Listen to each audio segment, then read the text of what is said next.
نبی کریم صلی اللہ تعالیٰ علیہ وآلہ وسلم کی عمر مبارک 12 سال تھی کہ آپ اپنے چچا حضرت ابو طالب کے پاس رہتے تھے۔ آپ کے چچا سفر پہ جانے لگے تو آقا علیہ الصلوۃ والسلام اپنے چچا ابو طالب سے کہنے لگے کہ میں بھی آپ کے ساتھ جاؤں گا۔ اب حضرت ابو طالب اپنے بھتیجے محمد کو کیسے انکار کر سکتے تھے؟ ملک شام آپ تجارتی قافلہ لے کے جا رہے تھے۔ آقا علیہ الصلوۃ والسلام کی عمر مبارک 12 سال تھی۔ وہاں پر ایک راہب رہتا تھا، وہ اپنے گھر کے باہر کھڑے ہو کے انتظار کر رہا تھا۔ کہنے لگا ابو طالب میں آپ کی دعوت کرنا چاہتا ہوں۔ آپ نے فرمایا ٹھیک ہے۔ کہنے لگا آپ کی اور سارے قافلے والوں کی دعوت ہے، میں کھانے کا انتظام کرتا ہوں۔ آپ نے فرمایا ٹھیک ہے۔ اس نے پورے قافلے والوں کے کھانے کا اہتمام کیا۔ حضرت ابو طالب آپ نے سارے قافلے والوں کو کہا کہ راہب بڑا اصرار کر رہا ہے، قافلے والوں کے کھانے کا اہتمام اس نے اپنے گھر کے اندر کیا ہے، سارے کے سارے چلتے ہیں اور جا کے کھانا اس کے گھر کھاتے ہیں۔ اور آقا علیہ الصلوۃ والسلام کی عمر مبارک 12 سال تھی، تو سمجھا کہ یہ بچے ہیں، ان کو سواریوں کے پاس بٹھا دیتے ہیں، ان کو سامان کے پاس بٹھا دیتے ہیں۔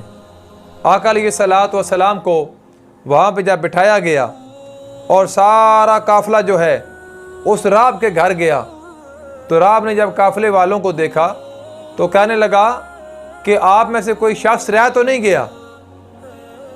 تو حضرت ابو طالب کہنے لگے کہ بس ایک بچہ ہے میرا، وہ چھوٹا بچہ ہے، وہ رہ گیا ہے، باقی سارے آ گئے ہیں۔ تو راہب حیران ہو کے کہنے لگا کہ یار عجیب بات ہے کہ آپ بارات میرے گھر لے آئے ہو اور دولہا جو ہے اس کو آپ وہاں چھوڑ آئے ہو، بچے کو بلاؤ۔ جب آقا علیہ الصلوۃ والسلام کو بلایا گیا تو راہب بڑے غور کے ساتھ دیکھنے لگا۔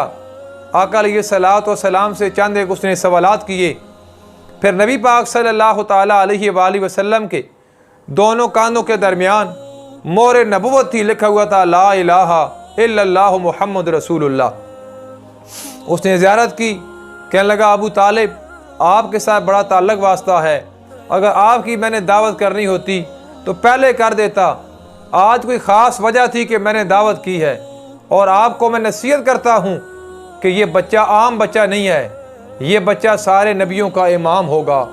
آپ اس طرح کرو کہ اپنے بھتیجے محمد کو کبھی بھی اپنے آپ سے جدا نہ کرنا، حفاظت کرنا، نگرانی میں رکھنا۔ حضرت ابو طالب آپ نے وہاں سارے کا سارا سامان جلدی جلدی وہاں فروخت کیا اور فروخت کر کے واپس آ گئے۔ اب آقا علیہ الصلوۃ والسلام کی آمد کا تذکرہ ہر طرف ہو رہا تھا۔ پیر سید نصیر الدین نصیر شاہ رحمۃ اللہ تعالیٰ علیہ آپ لکھتے ہیں کہ یہ لوگ ہر طرف میلاد مصطفیٰ منا رہے ہیں، آقا علیہ الصلوۃ والسلام کے ذکر کی محفل سجا رہے ہیں۔ آپ فرماتے ہیں کہ راستے صاف بتاتے ہیں کہ آپ آتے ہیں، لوگ محفل کو سجاتے ہیں کہ آپ آتے ہیں، اہل دل گیت یہ گاتے ہیں کہ آپ آتے ہیں، آنکھ رہ رہ کے اٹھاتے ہیں کہ آپ آتے ہیں، پھول شبنم سے نہاتے ہیں کہ آپ آتے ہیں، سرو بھی جھومتے جاتے ہیں کہ آپ آتے ہیں، ان کے دیوانوں کو سوجی ہے یہی ہوش کی بات، شمع محفل میں جلاتے ہیں کہ آپ آتے ہیں۔ راہ گزر میں نظر آتا ہے قیامت کا سماں، فتنے اٹھ اٹھ کے بتاتے ہیں کہ آپ آتے ہیں، کاش تعبیر بھی آ جائے کسی روزے نظر، آئے دن خواب یہ آتے ہیں کہ آپ آتے ہیں۔ ان کی آمد کی ہے ایک دھوم، صبا کے دم سے غنچے یہ شور مچاتے ہیں کہ آپ آتے ہیں۔ کہکشاں راہ گزر چاند ستارے قندیل سب چمک کر دکھاتے ہیں کہ آپ آتے ہیں۔ آج تو میری طرف مست ہوا کے جھونکے یہ خبر دور سے لاتے ہیں کہ آپ آتے ہیں۔ ان کے جلووں سے نکھر جاتی ہے گھر کی رونق، میری تقدیر جگاتے ہیں کہ آپ آتے ہیں، دل کو جلووں کی طلب، آنکھ ہے مشتاق جمال، دیکھیے مجھ کو بلاتے ہیں کہ آپ آتے ہیں، مجھ کو بہلانے کی خاطر، میری تسکین کے لیے یہ خبر لوگ اڑاتے ہیں کہ آپ آتے ہیں۔ ان کی آمد کے پیامی ہیں صبا کے جھونکے، پھول شاخوں کو ہلاتے ہیں کہ آپ آتے ہیں۔ صبر کی تاب کہاں، حسن جہاں تاب کہاں، لوگ اب ہوش سے جاتے ہیں کہ آپ آتے ہیں۔